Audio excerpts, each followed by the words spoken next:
In the darkest corners of the night, where shadows slither and silence screams, something stirs, something ancient, something hungry. A creature whispered about in trembling voices, feared by farmers, hunted by skeptics, and worshipped by the brave.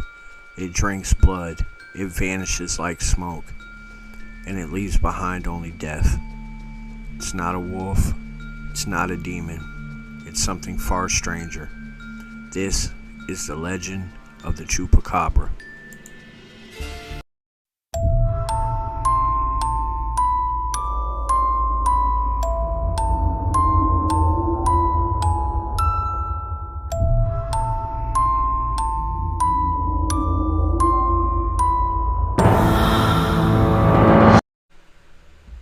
Puerto Rico, 1995. The island simmers with summer heat, but something colder is creeping through the trees. Dead goats, dozens, then hundreds, their bodies left untouched, except for one gruesome detail. All the blood had been drained, and each bore 2 puncture wounds, as if from a vampire. It was a woman named Madeline Tolentino who gave the first detailed description. The creature she saw stood on 2 legs, reptilian skin, large black alien eyes, a row of quills down its back. It wasn't a dog, it wasn't human, but it was real, she insisted, and it was hunting. Locals gave it a name, El Chupacabra, the goat sucker. But this was no joke. Panic spread like wildfire. Citizens armed themselves. Livestock was brought indoors. Something had woken from the jungle, and it had a taste for blood. Just when the hysteria seemed contained to Puerto Rico, reports began spilling in from across Latin America, Mexico, Chile, Argentina. Then, like a virus, it crossed the border into the United States. In Texas, farmers began finding their cattle lifeless, bloodless. Authorities dismissed it as wild dog attacks, but the wounds didn't match. No tearing, no chewing, just 2 neat holes, and the blood gone, as if something had drunk it dry. Witnesses described 2 very different creatures. One, like the Puerto Rican version, alien, reptilian, almost extraterrestrial. The other, hairless, canine, grotesque, with glowing eyes and a skeletal frame. Could these be 2 forms of the same monster, or were we dealing with 2 entirely different predators? The legend was mutating, growing, and no one was safe.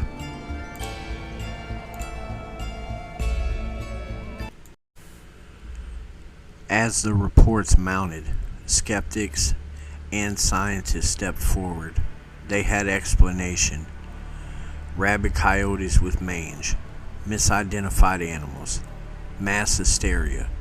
But the eyewitnesses, terrified, shaken, weren't buying it. Some suggested it was a genetic experiment gone wrong, perhaps an escaped lab creature from secret government facilities. Others believed it was alien, a predator left behind from a crashed UFO, or even a biological drone designed to harvest blood. Then there were the darker theories, ones whispered by cryptozoologists, that the Chupacabra is a demon, a spirit that feeds on fear and life essence, a harbinger of doom, arriving only in times of cultural distress, a shapeshifter, a trickster, a beast that mocks the line between myth and reality. Is the Chupacabra a single entity or an archetype? A universal predator that haunts us in different skins in every corner of the world? Though the frenzy peaked in the late 90s and early 2000s, the Chupacabra never truly vanished. To this day, sightings continue to trickle in, from North Carolina to the Philippines to Russia. In 2007, a rancher in Cuero, Texas shot and killed a strange, hairless creature attacking his livestock. DNA testing? Coyote, said the labs, but others pointed to the elongated fangs, the unnatural behavior, the chilling stare caught on camera. Was it just a sick animal or a husk of something more?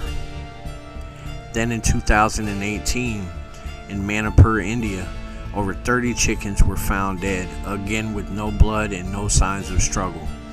Villagers claimed to see a strange, low-slung creature with spines. It vanished into the forest. Authorities blamed dogs.